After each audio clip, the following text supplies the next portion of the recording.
No ragazzi, mettetelo nell'acqua, io adesso sto toccando con le mani perché l'ho messo nell'acqua. Anzi, è ancora caldo.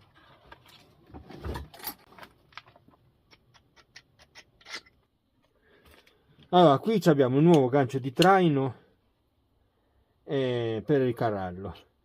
Ho fatto i buchi, ho tagliato i pezzi, il faro l'avevo già piazzato sulla morsa.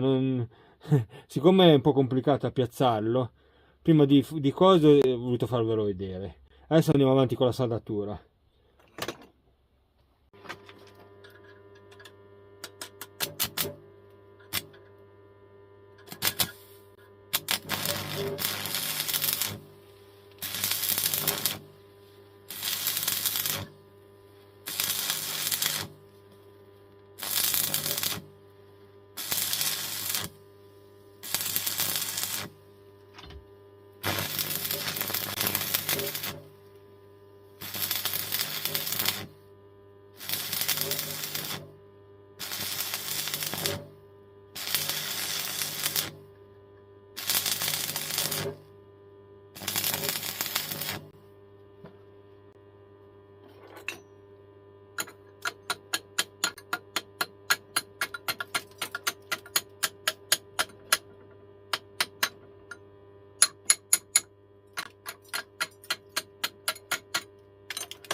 Adesso lo giro e lo saldo dall'altra parte.